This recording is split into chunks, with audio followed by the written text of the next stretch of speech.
I'm Jerusha Sukhthirath, and here are today's news headlines. The Luandale evictions hearing is scheduled to begin. Thandi Modise could face jail over her neglected farm animals, and Israel maintains airstrikes on the Gaza Strip. Public hearings into the eviction of illegal shack dwellers in Luandale in Cape Town are expected to begin today.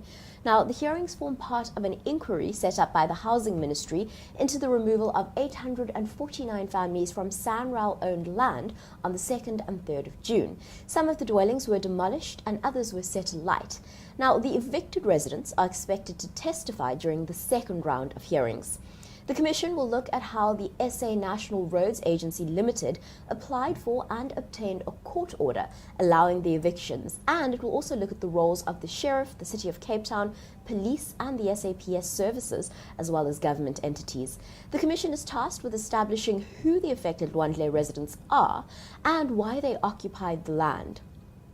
Headed by Advocate Denzel Potgieter, the Commission has until the 5th of August to conclude the inquiry.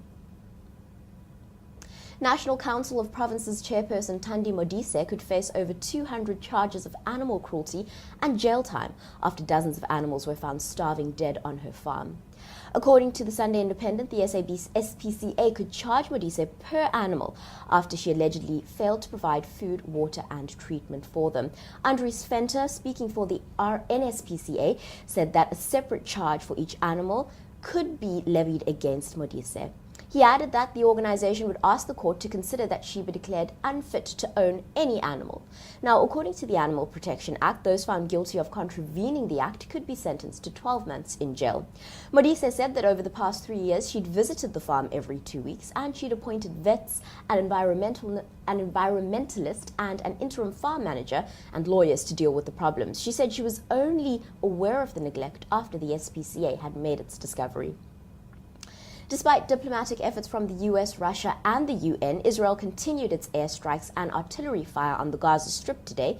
Aircraft struck 3 training facilities of Hamas's military wing but caused no casualties.